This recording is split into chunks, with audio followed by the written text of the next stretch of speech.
Keberuntungan sebagaimana kesialan adalah soal bagaimana kita mengarahkan orientasi. Kemana kita menghadapkan wajah kita, kesitulah kita memandang. Jika Anda menghadapkan pikiran Anda pada hal-hal suram, Anda tidak menyediakan ruang di dalam kepala Anda untuk memperhatikan hal-hal yang cerah. Sebaliknya, jika Anda mengarahkan perhatian Anda pada keberuntungan yang Anda dapatkan hari ini, maka Anda mengelilingi diri dengan keberuntungan. Anda hanya punya kepedulian kepada hal-hal yang Anda maknai sebagai keberuntungan. Kesialan tidak ada, karena ia tidak masuk dalam ruang lingkup perhatian Anda. Dan Anda akan menjadi orang yang bersyukur karena hidup Anda dikelilingi keberuntungan. Namun, jika memang keberuntungan dan kesialan adalah soal pilihan, bagaimana cara orang memilih keberuntungan bagi dirinya? Sederhananya, ketika Anda memilih sesuatu, Anda hanya perlu menegaskan pilihan Anda. Ada sekian pilihan di hadapan Anda ataupun situasi Anda hari ini, dan Anda memilih secara bebas apa yang Anda inginkan. Saya memilih sebagai orang yang beruntung, dan sekarang adalah hari keberuntungan saya. Saya memilih meyakini bahwa saya orang yang beruntung dan di masa depan saya lebih beruntung. Jika Anda pernah mengucapkan kalimat afirmasi dan pikiran sadar Anda berontak menyatakan bahwa Anda sedang menipu diri sendiri, maka kata memilih akan melumpuhkan perlawanannya. Anda memilih dan itu bukan sesuatu yang menghantam kekuatan negatif yang mungkin akan mengganggu Anda. Pendeknya, Anda memiliki hak pilih untuk menjalani hidup Anda sendiri. Tidak peduli bagaimana beratnya kondisi hidup Anda. Waktu yang paling tepat untuk menegaskan pilihan adalah ketika Anda baru bangun tidur dan ketika Anda hendak tidur. Seorang psikolog dari Inggris, Richard Wiseman, berhasil menyimpulkan karakter orang-orang yang beruntung dan karakter itu bisa ditiru. Menurut Richard Wiseman, keberuntungan itu ada polanya, bisa dipelajari dan dipraktekkan. Psikolog ini ingin meneliti mengapa orang yang selalu beruntung berada di tempat yang tepat di waktu yang tepat pula. Dia mengumpulkan data 400 orang, separuh menyatakan selalu beruntung dan separuhnya lagi menyatakan selalu sial. Setelah melakukan banyak percobaan, dia percaya bahwa sekarang bisa memahami mengapa orang lebih beruntung dibanding yang lain. Dia memulai penelitian dengan memasang iklan di koran nasional dan majalah. Dia meminta orang yang selalu beruntung atau tidak beruntung untuk menghubunginya. Selama bertahun-tahun, sekitar 400-an orang pria wanita dari 18 tahun sampai 84 tahun datang kepadanya. Orang beruntung itu dari berbagai macam latar belakang. Misalnya Jessica, ilmuwan forensik berusia 42 tahun. Dia mengatakan, "Saya memiliki pekerjaan yang saya cita-citakan, 2 anak yang menyenangkan, dan pria yang saya sangat cintai. Luar biasa jika memandang masa lalu saya. Saya sadar saya selalu beruntung di semua hal." Sebaliknya, Caroline, perawat berusia 34 tahun, merasa sebagai orang yang selalu sial. Ia gampang cenderung mudah mengalami kecelakaan. Saat berjalan, ia terkilir karena terperosok ke lubang jalan. Suatu hari tulang belakang cedera karena jatuh. Sampai saat belajar menyetir, menabrakkan mobil ke pohon. Ia juga tidak beruntung dalam urusan asmara dan merasa selalu berada di tempat yang salah pada saat yang salah. Bertahun-tahun dia mewawancarai orang-orang ini dan mereka diminta mengisi buku harian, memberi jawaban, melakukan tes IQ, dan mengundang mereka ikut dalam sejumlah percobaan. Hasilnya, menurut Wiseman, orang-orang itu memang tidak tahu mengapa mereka selalu beruntung atau selalu sial. Namun, menurut penelitian Wiseman, pikiran dan perilaku mereka yang menyebabkan keberuntungan atau tidak keberuntungan itu. Misalnya saja, bagaimana orang yang selalu beruntung selalu bisa melihat peluang, sedang orang yang sial tidak pernah bisa melihat peluang.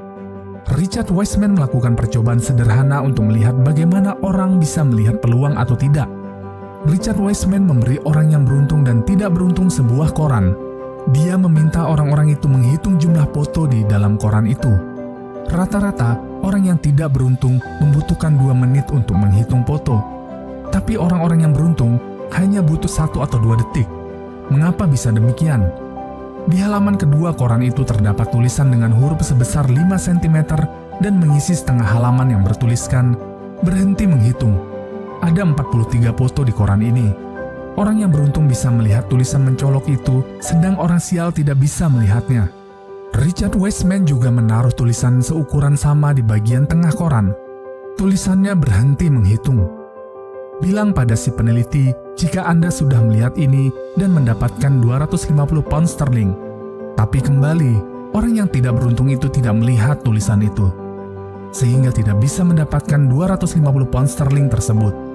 Orang yang tidak beruntung terlalu sibuk menghitung foto sehingga gagal memanfaatkan 2 peluang di satu koran saja. Tes kepribadian juga memperlihatkan bahwa orang yang tidak beruntung pada dasarnya lebih tegang daripada yang beruntung. Ketegangan ini membuat mereka tidak bisa menangkap hal-hal di luar dugaan yang kadang menguntungkan. Bagaimana ketegangan ini bisa membuat orang tidak bisa menangkap peluang? Richard Wiseman melakukan percobaan kembali. Sekelompok orang beruntung dan tidak beruntung diminta melihat kursor yang bergerak-gerak di tengah layar komputer.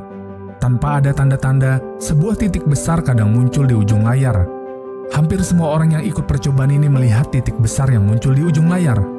Namun, bagaimana jika mereka diberi ketegangan?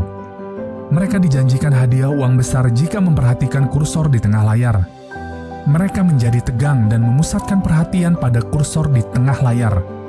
Hasilnya, hampir sepertiga peserta tidak bisa melihat titik besar di ujung layar. Richard Wiseman mengatakan orang yang tidak beruntung terlalu fokus pada satu hal, sehingga melupakan hal yang lain yang kadang membawa keberuntungan. Hal ini tampak bagaimana mereka menjalani kehidupan sehari-hari. Saat orang yang selalu tidak beruntung pergi ke pesta misalnya, mereka sangat memusatkan perhatian agar bisa mendapatkan pasangan yang sempurna. Akibatnya, mereka kehilangan kesempatan membuat banyak teman baru, yang mungkin saja satu dari banyak teman baru itu adalah orang yang sempurna menjadi pasangannya. Begitu pula saat mereka melihat iklan lowongan pekerjaan, orang yang selalu tidak beruntung hanya melihat jenis-jenis pekerjaan yang mereka inginkan, padahal sangat mungkin ada pekerjaan yang lain. Orang yang beruntung lebih santai dan melihat yang ada di iklan-iklan lowongan, bukan sekedar mencari sesuatu. Berdasarkan kesimpulan riset yang Richard Wiseman lakukan, ternyata orang-orang itu selalu beruntung karena hal-hal berikut. Yang pertama, senang memaksimalkan peluang.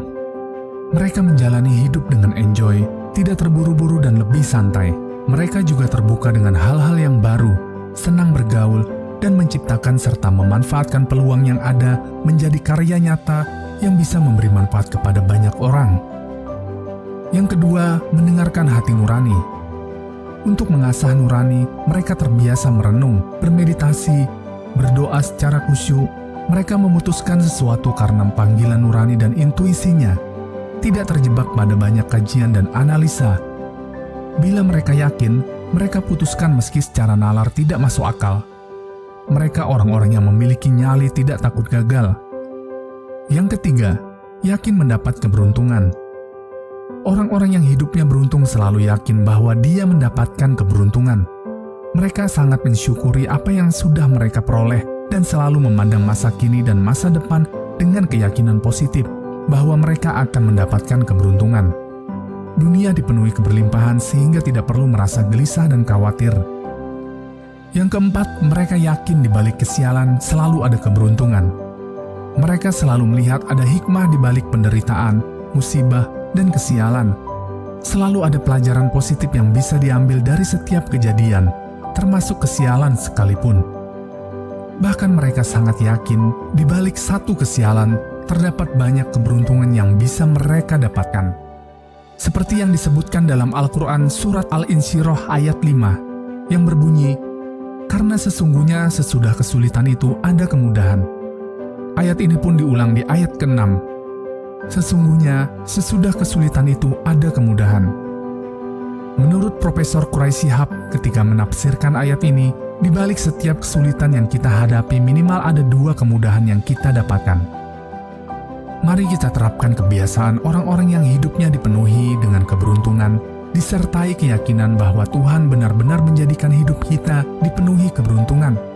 Bukankah Tuhan sesuai dengan prasangka hamba-Nya? Apabila kita berprasangka beruntung, maka beruntunglah kehidupan kita.